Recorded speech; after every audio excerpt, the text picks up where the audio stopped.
As all of you freaks know that have worked with hot rolled steel, it's got this nasty mill scale on it. And when I say nasty, I mean this is a brand new 40 grit flap disc. Watch.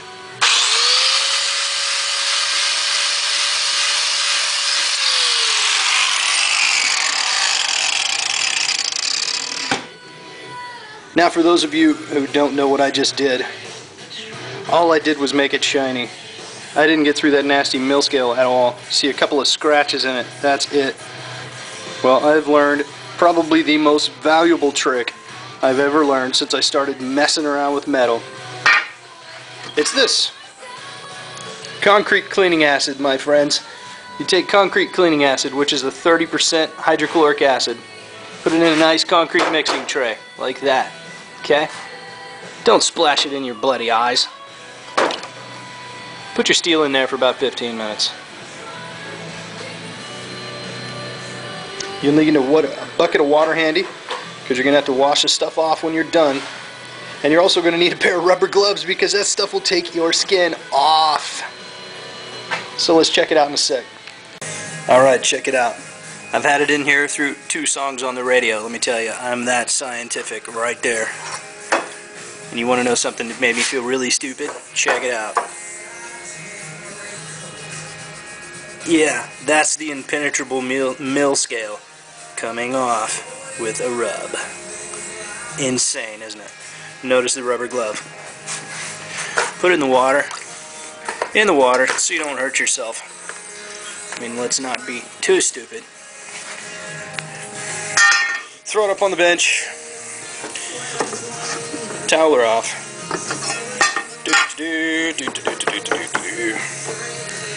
And you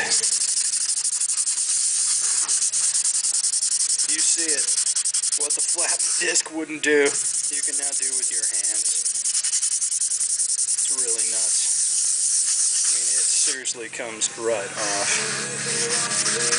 Leaves this beautiful gray metal. So anybody that tells you you can't color hot rolled, you can't do all the fancy finishes with hot rolled, don't listen to them. I never did. That's what I get for not listening. Okay, next process. Okay, now we know how to get it to this. Of course, I didn't do all that by hand. Start with this. Get purple black. According to the Fournier book, it takes 550 degrees of thorough heating to get this deep, deep purple black color. What do we have that goes that hot and stays there forever? An oven. That's right. I'm going to stick this stuff in the oven in my kitchen. And when I'm done, I'm going to pull it out and cool it off with either olive oil or WD-40. WD-40 keeps it the same color. Olive oil makes it a little darker. So let's see what happens. Okay, here we go. I shot this video in my memory stick. It said, "You're out of memory." So I'm like, yeah, smooth. That was good to know. Anyway, this is the acid tray. That's the metal with that crazy mill scale all over it. Lovely, isn't it? You'll notice most of it's gone because I shot a video trying to show you how to do it, and I got most of it off with my fingers. So anyway, pull it out of the acid, drop it in the water bucket, be smart. This stuff will hurt you.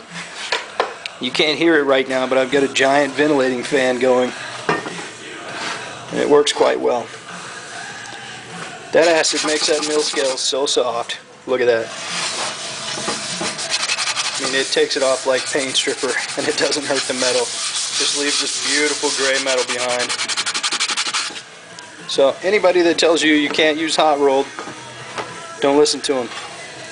Because that's what you get for not listening. You save a lot of money. You get metal that's pre-annealed and ready to work with. No worries. So how do we go from that to this? Well, you take your shiny metal, you've got to clean it with alcohol or acetone to get all the oils off. It's got to be sterile. I mean, it's so clean, any fingerprints are going to show up. And according to the Fournier book, you need 550 degrees of thorough heating to come up with this beautiful purple-black color. So what does everybody have in their house that produces that kind of temperature and holds it? That's right, I'm going to take this stuff in the kitchen and put it in the oven for an hour. Then I'm going to pull it out, spray it down with WD-40 or with olive oil. Olive oil makes it darker, WD-40 keeps it the same color. Wipe it off, and that's it. So let's see what happens. Okay guys, I don't know if you'll be able to see this properly, but the technique I've just showed you shows how to go from mill scale infested and crusted hot rolled 14 gauge to beautiful iridescent purple black shiny steel. Hope you like it, and I hope it's useful.